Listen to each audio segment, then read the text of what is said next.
Halo Sobat Mister, berikut top 5 yang akan kami hadirkan dengan sejumlah informasi yang kami himpun selama sepekan. Di antaranya, rapat paripurna DPRD Kota Pematang Siantar sepakat mengusulkan pemberhentian Wali Kota Hepriyansyah.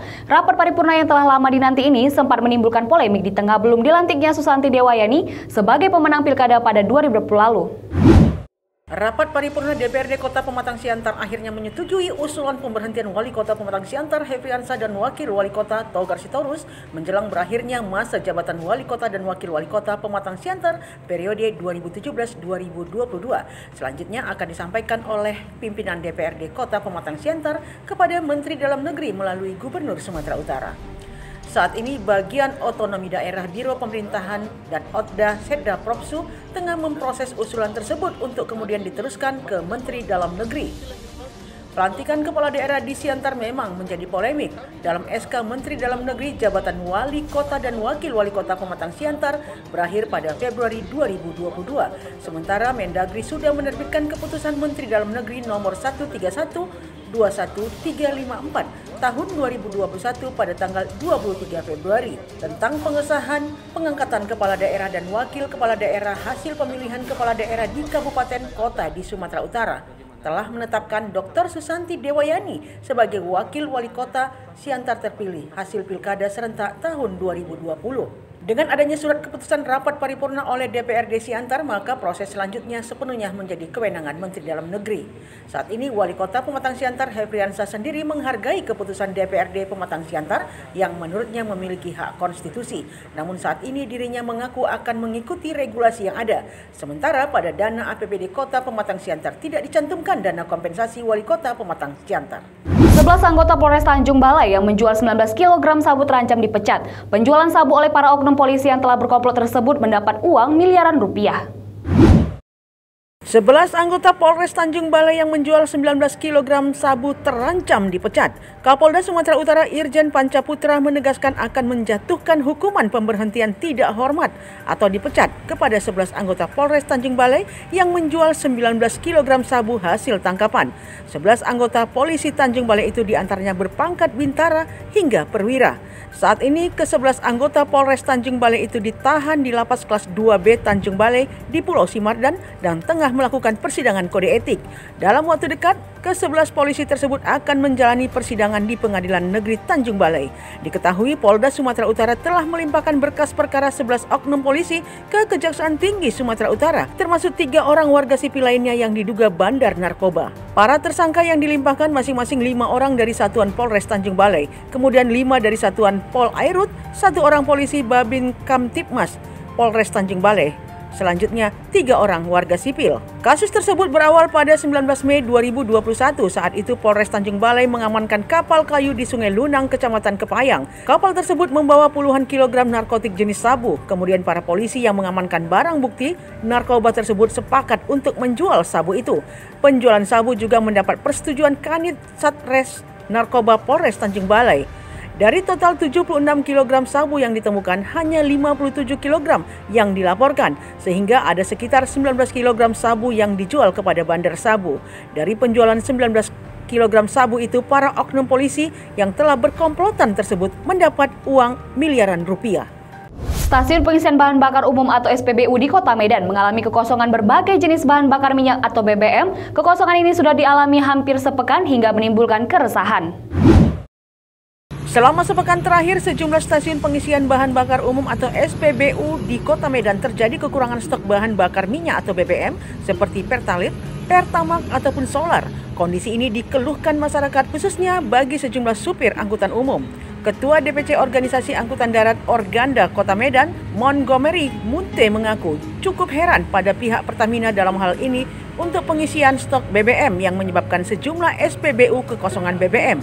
Mereka meminta Pertamina transparan. Kekurangan stok BBM menurutnya sudah berlanjut dan berulang-ulang, padahal kebutuhan stok BBM perharinya bagi masyarakat Medan sudah bisa diprediksi. Sementara itu, pengamat ekonomi Sumatera Utara Fakultas Ekonomi Bisnis Universitas Sumatera Utara Wahyu Aryo Pratomo mengatakan kekosongan BBM jenis Pertalite memberikan presiden buruk bagi Pertamina karena gagal memenuhi kebutuhan warga untuk bahan bakar. Pertamina kurang mampu melayani masyarakat. Sejumlah aturan pajak mengalami perubahan dan perubahan menyusul disahkannya Undang-Undang Harmonisasi Peraturan Perpajakan atau RUU HPP menjadi UU. Di antara perubahan tersebut, tarif PPh sebesar 35% bagi orang yang memiliki penghasilan di atas 5 miliar rupiah. Dewan Perwakilan Rakyat mengesahkan rancangan Undang-Undang Harmonisasi Peraturan Perpajakan atau RUU HPP menjadi undang-undang. Dengan begitu, sejumlah aturan pajak mengalami perubahan dan mulai diterapkan tahun depan. Adapun sistematika Undang-Undang HPP terdiri dari 9 bab dan 19 pasal. Undang-undang ini telah mengubah beberapa ketentuan di undang-undang lainnya, di antaranya Undang-Undang KUP, Undang-Undang Pajak Penghasilan, Undang-Undang PPN, Undang-Undang Cukai, dan Undang-Undang Cipta Kerja. Undang-undang HPP tersebut di antaranya ketentuan umum dan tata cara perpajakan.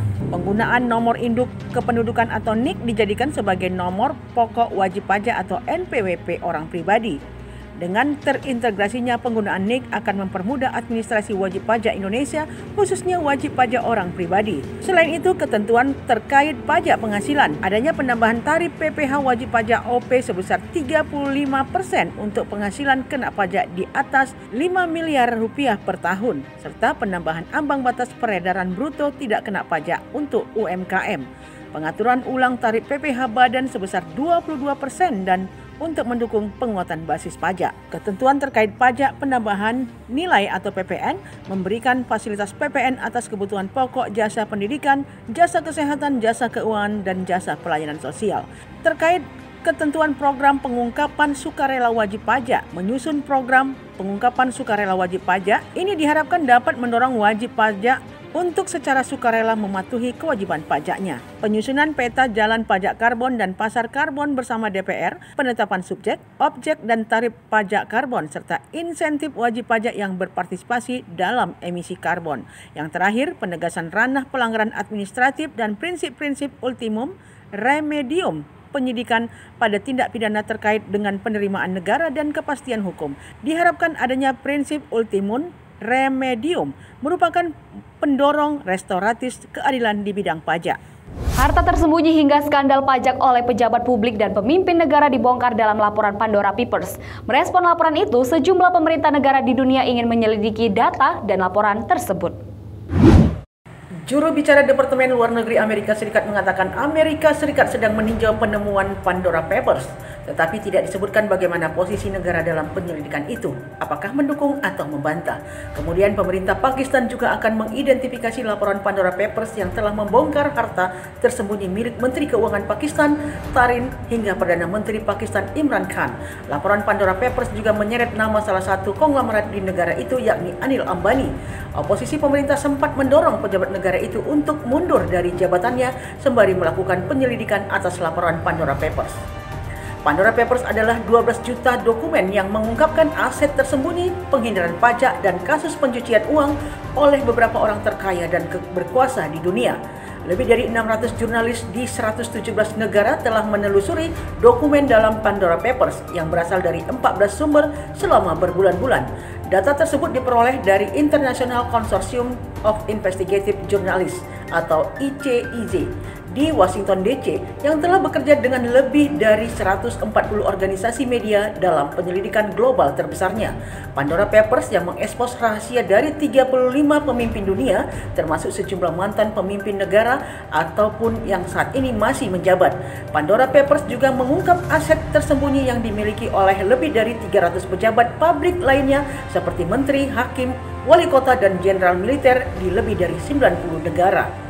Ada lebih 330 politikus yang saat ini telah diidentifikasi menerima manfaat dari akun rahasia, di antaranya Raja Yordania Abdullah II, mantan Perdana Menteri Inggris Tony Blair, Perdana Menteri Republik Ceko Andres Babis, Presiden Kenya Uhuru Kenyatta, Presiden Ekuador, kemudian rekan dari Perdana Menteri Pakistan Imran Khan. Di Indonesia, 2 nama menteri turut menjadi catatan Pandora Papers, yakni Erlangga Hartarto yang menjabat sebagai Menteri Koordinator Bidang Perekonomian dan Luhut Binsar Panjaitan, Menteri Koordinator Bidang Kemaritiman dan Investasi.